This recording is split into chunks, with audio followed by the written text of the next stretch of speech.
Okay, Assalamualaikum dan salam sejahtera. Kita melihat soalan yang lain. Saya mungkin akan akan bergerak laju sedikit kerana saya harap pelajar dapat telah memahami beberapa trik untuk menyelesaikan centrifugal pump.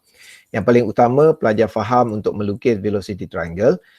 Yang kedua, pelajar boleh list down, tulis semua sekali maklumat sama ada maklumat tersebut pada inlet atau outlet. Ketiga, mungkin kita boleh membuat pengiraan awal untuk nilai U1, U2, VF1, VF2 kerana parameter U dan VF ini boleh dikira dengan menggunakan rumus.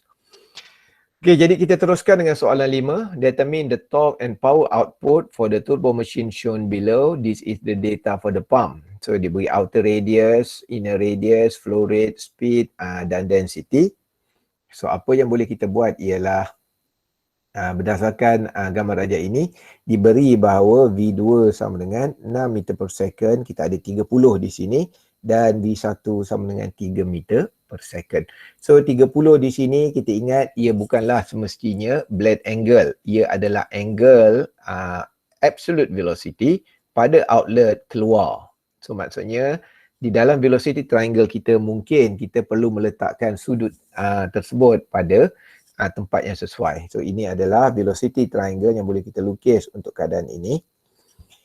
Okay, so kita kata angle inlet velocity adalah 90 darjah, angle outlet velocity is 30 darjah. Okay, ingat outlet velocity dan inlet velocity bukannya blade angle inlet, blade angle outlet.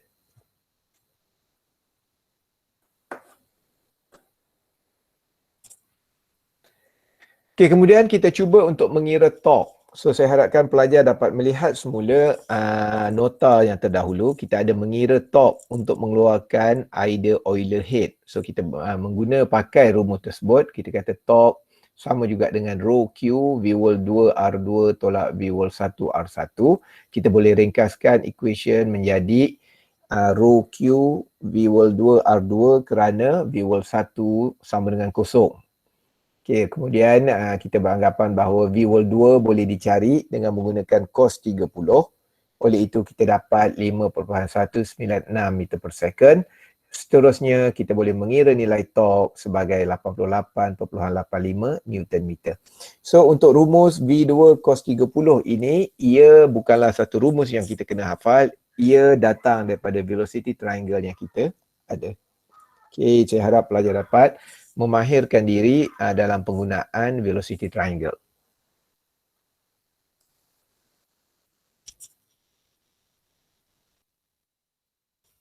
Okay, seterusnya kita cuba mengira apakah power of pump. So diketahui bahawa power of pump adalah rho GQH.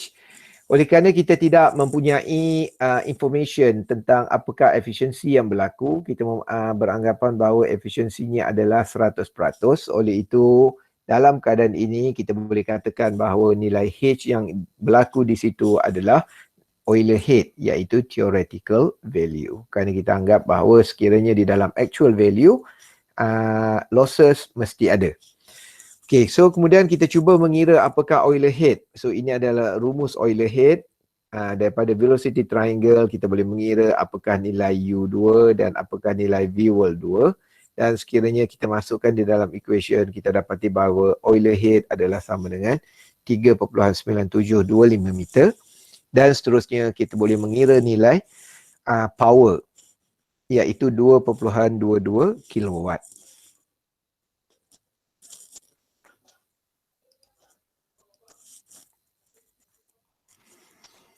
Okay, soalan 6. The suction and discharge pipe of a pump are connected to a differential mercury manometer. The diameter of the suction pipe is 200 millimeters and the diameter of the discharge pipe is 150 millimeters. The specific gravity of the pump liquid is 0.81. The manometer reading is 600 millimeters. Determine the pressure head rise across the pump if the discharge is 115 liter per second. The center line of the suction and discharge pipes are at the same elevation. So di dalam soalan ini, kami pernah beri soalan seperti ini dan tidak ada gambar rajah yang dilukis. So diharapkan pelajar dapat melukis dengan baik kerana apa? kerana kita mengguna pakai manometer. So jadi pelajar perlu belajar untuk menulis manometer. So gambar rajah yang boleh dilukis adalah seperti ini. Dan di dalam gambar rajah ini juga dinyatakan dengan jelas specific gravity of the pump liquid is 0.81. Oleh itu, pelajar perlu faham bahawa cecair yang melalui pump bukanlah air. Kerana apa? Kalau kita melihat kepada pengiraan sebelum ini, kita hanya menggunakan parameter air, iaitu density sebanyak 1000 kg per meter padu. So di sini diberi sebagai specific gravity 0.81. Oleh itu pelajar diharapkan dapat mengira dengan tepat, kerana pada peringkat ini kesilapan tidak memahami spesifik gravity mungkin akan menyebabkan pelajar kehilangan markah dengan banyak, kerana kami beranggapan bahawa pelajar baru sahaja menghabiskan fluid 1 dengan cemerlang. Oleh itu tidak boleh dimaafkan sekiranya pelajar masih lagi tidak tahu apa yang dikatakan spesifik gravity, apa yang perlu dibuat di dalam equation. Dan seperkara lagi, pelajar perlu ingat bahawa nilai density untuk mercury di sini tidak dinyatakan dalam soalan, kerana sudah semestinya pelajar yang lulus dengan cemerlang dalam fluid mekanik 1 boleh ataupun tahu apakah density untuk mercury. Jadi ini adalah gambar rajah yang menggambarkan kepada soalan di atas. Diameter pada inlet lebih besar daripada diameter pada inlet, dan kita hubungkan dua pipe tersebut dengan U-tube manometer, dan sudah tentulah kita kata different adalah di sebelah kanan. Kerana cecair yang bergerak melalui pump akan apa nama tu? Okay, so ini. Okay, saya silap. Okay, dia adalah 600 mm. So kemudian apa yang boleh kita buat ialah apa yang boleh kita buat ialah kita melukis Bernoulli equation, dan kita beranggapan bahawa di sini adalah point inlet, point 1, dan ini adalah point outlet. Okay. So kemudian apa yang kita buat ialah kita menulis Bernoulli equation. Pastikan pelajar ingat P over rho G, V square over 2G dan Z, dan kita masukkan nilai head of pump di dalam Bernoulli equation. So oleh kerana di dalam soalan kita boleh buat anggapan bahawa Z1 sama dengan Z2, oleh itu elevation sama dengan kosong. Kerana dalam soalan dinyatakan sebagai center line of the suction and discharge pipe are at the same elevation. So maksudnya ketinggian dia adalah lebih kurang sama. Dan daripada manometer head di sini, manometer height yang kita ada 600 di sini, saya rasa pelajar boleh mengira pelajar boleh masukkan dalam Bernoulli equation seperti yang kita lakukan di dalam fluid mekanik 1. Oleh itu kita dapat rearrange equation pada Bernoulli equation menjadi P1 tolak P2 over rho G sama dengan 9.4741 meter. Okey, so kemudian daripada flow rate kita tahu kita boleh mengira V1 sama dengan 3.66 dan V2 sama dengan 6.51 meter per second, dan kita boleh masukkan semua nilai tersebut, akhirnya kita boleh mengira head of pump. So maknanya head of pump adalah pengiraan di sini. Okay. So kemudian velocity ini sebenarnya diberi kita kadar alih.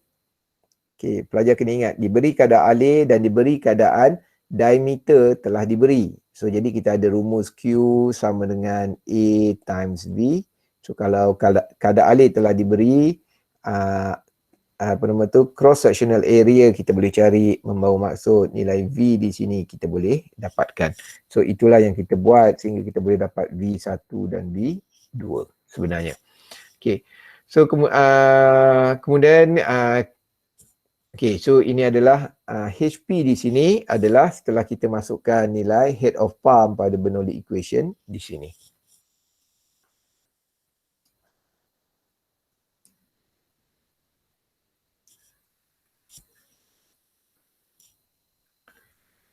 Okey, seterusnya kita kata soalan 7. A centrifugal pump with the R2 equals 63.5 millimeters, B2 equal 10.16 millimeters, beta 2 is equal 60 degree, is pumping kerosene with specific gravity of 0.8 at a rate of 5.75 liter per second and rotating at 2000 RPM. For best design entry condition, determine the theoretical pressure head rise and fluid power. Best design mean there is no wall velocity at inlet, so the oiler head could become maximum. So yang soalan yang bawah ni adalah kenyataan saya tambah. Okay.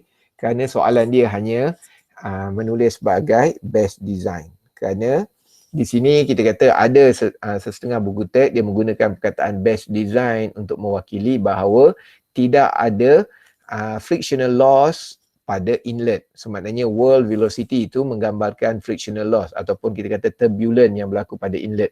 So kalau turbulent tidak berlaku pada inlet, maksudnya air boleh masuk dengan cantik menyebabkan tenaga ready, maknanya bersedia untuk dipindahkan daripada impeller ke bendali. Di sini sekali lagi kita menggunakan specific gravity 0.8. Maksudnya ia sama dengan 800 kg per meter padu.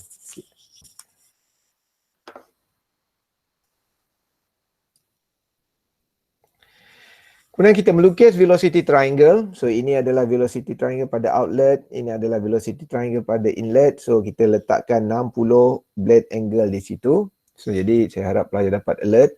Apa yang dikatakan blade angle, apa yang dikatakan velocity angle ataupun absolute velocity angle. So theoretical pressure rise in oiler head. So kita tahu bahawa oiler head boleh dikira dengan rumus ini. Boleh jadi apa yang perlu kita cari sebenarnya, kita perlu mencari U2 dan V-wall 2. So U2 macam mana kita boleh cari? Kita boleh menggunakan satu rumus khas iaitu pi dn over 60 dan ia bernilai 13.3 meter per second. Kemudian bagaimana untuk kita mencari V-wall 2 di sini? So kita perlu melihat velocity triangle dan daripada velocity triangle itulah kita menentukan nilai V-wall 2. So daripada kedudukan velocity triangle, saya rasa pelajar telah faham kita boleh menggunakan idea tangent beta. So maksudnya tangent 60 darjah ada di sini, ia juga sama dengan di sini. So kita boleh VF2, kita kata tangent 60 asalnya adalah VF2 overkan dengan U2 tolak V-wall 2. Cuma sekiranya kita rearrange, kita boleh dapat V-wall 2 sama dengan ini. Dan ia bernilai 12.222 meter per second. Seterusnya kita boleh mengira oiler head dan kita dapat ia bernilai 19.57 meter.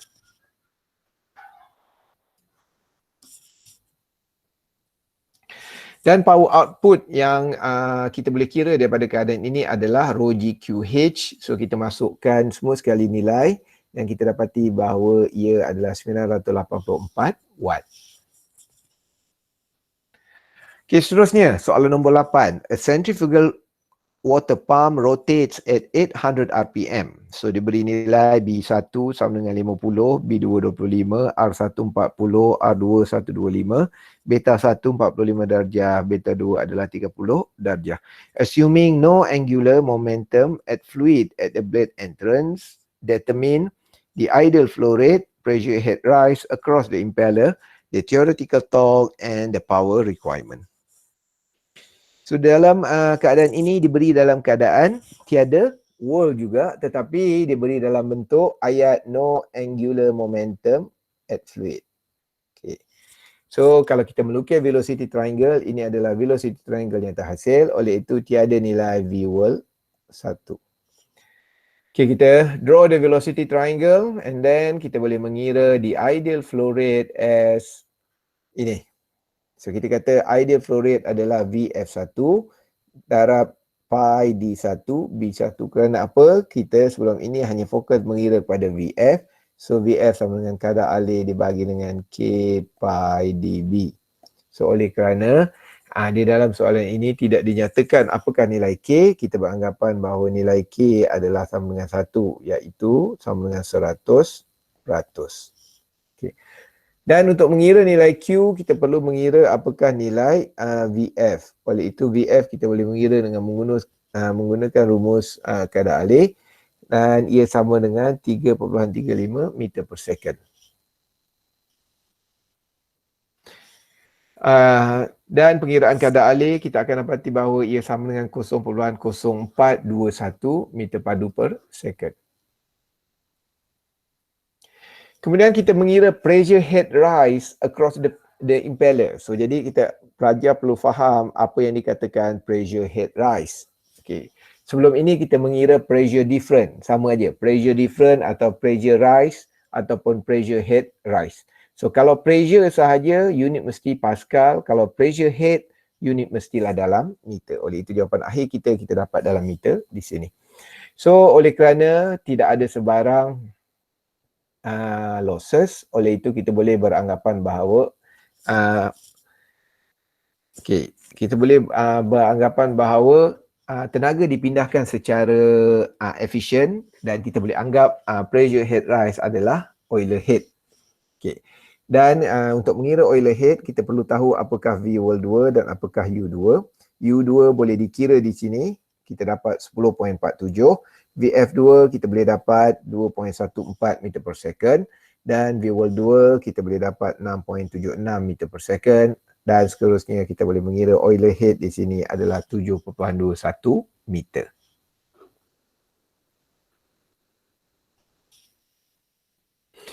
Dan seterusnya kita mengira theoretical torque. So rumus torque saya telah nyatakan, kita telah belajar ketika kita mula untuk derive Euler head. Kita masukkan nilai yang sepatutnya dan kita boleh dapat nilai torque adalah 35.6 Newton meter. Dan power kita boleh kira sebagai P sama dengan rho GQ dan H. Tetapi di sini mungkin nilai ini kita kata tidak cukup maklumat yang kita dapat atau sebagainya. Oleh itu kita juga boleh mengira dengan menggunakan idea power sama dengan torque over rotational speed. So jadi kita tahu bahawa torque adalah 35.6 Newton meter dan nilai torque kita boleh kira berdasarkan rumus ini kerana asalnya adalah U sama dengan R omega. So kita boleh rearrange menjadi omega sama dengan U over R. So jadi kita bahagikan, kita dapat 83.76 radian per second dan ini menyebabkan kita kata power sama dengan 2982 watt.